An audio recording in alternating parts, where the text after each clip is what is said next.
Assalamualaikum warahmatullahi wabarakatuh. Perkenalkan, nama saya Nurul Khotimah sebagai moderator dan dua rekan saya yang bernama.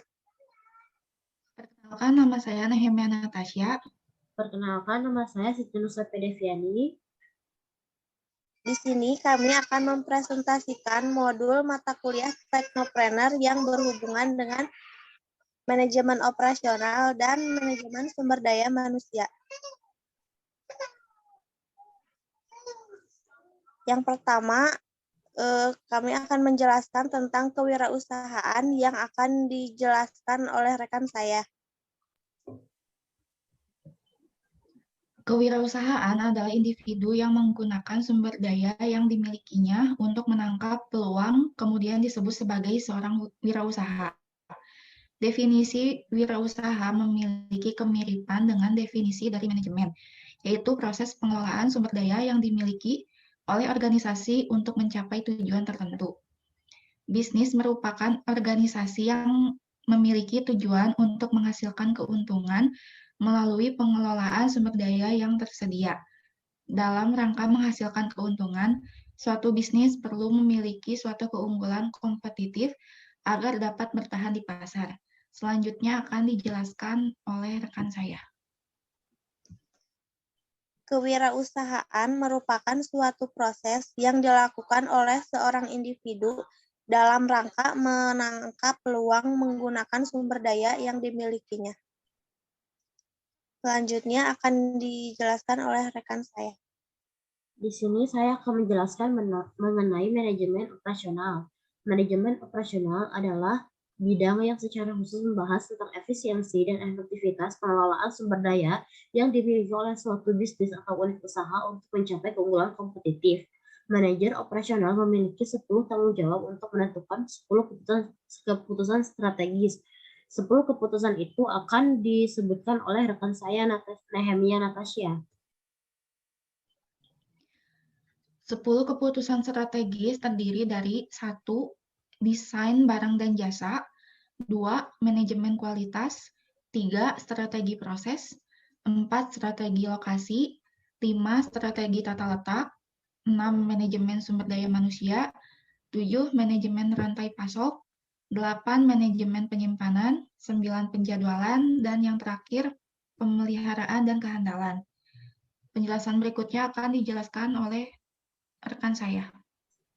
Dalam desain sistem operasional produksi terdiri dari 4 macam, yaitu 1. Design for Manufacture atau DFM, 2. Computer Aided Design atau CAD, 3. Computer Aided Manufacturing atau CAM, dan yang terakhir merupakan Computer Integrated Manufacturing atau CIM. Selanjutnya akan dilanjutkan oleh rekan saya Nurul. Manajemen sumber daya manusia. Dalam sebuah kegiatan wirausaha, karyawan adalah aset yang paling bernilai, karena peningkatan produktivitas perusahaan akan tercapai apabila pengelolaan tenaga kerja berjalan baik. Dengan demikian, perusahaan bertanggung jawab sepenuhnya. Berikut adalah langkah-langkah analisis pekerjaan. Yang pertama adalah perencanaan tenaga kerja, kedua analisis pekerjaan, ketiga perekrutan tenaga kerja, keempat seleksi tenaga kerja. Penjelasannya akan dijelaskan oleh rekan-rekan saya. Berikut ada perencanaan tenaga kerja yang terdiri dari 1 tingkat keahlian, yaitu ada pimpinan, staf, dan operator. Selanjutnya akan dijelaskan oleh rekan saya. Yang kedua adalah keahlian atau fungsi yang terdiri dari produksi, pemasaran, dan administrasi. Selanjutnya akan dibacakan oleh rekan saya Natasha. Ada pula analisis pekerjaan, yaitu untuk memperjelas tugas-tugasnya. 1. Deskripsi jabatan sekretaris, yaitu mengatur lalu lintas informasi internal perusahaan, melakukan kegiatan administrasi perkantoran, dokumentasi dan publikasi, mengordinasikan proses penyusunan laporan bulanan dan tahunan perusahaan bagi kepentingan internal maupun eksternal, mengatur jadwal kegiatan direktur dan kepentingan administrasi direktur.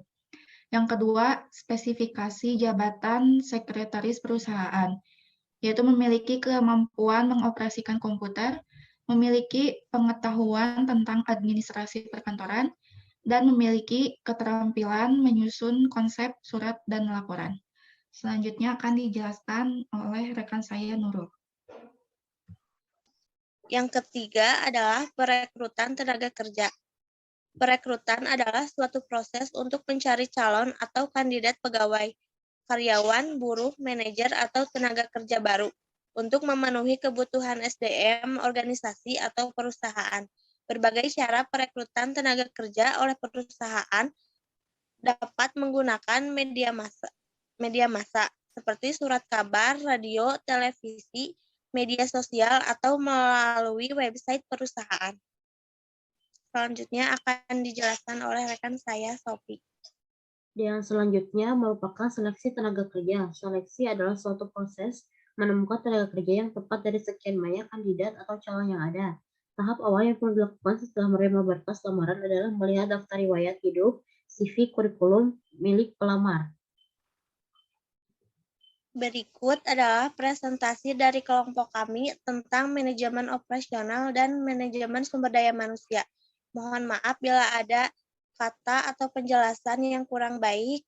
Wabillahi taufiq wal hidayah. Wassalamualaikum warahmatullahi wabarakatuh.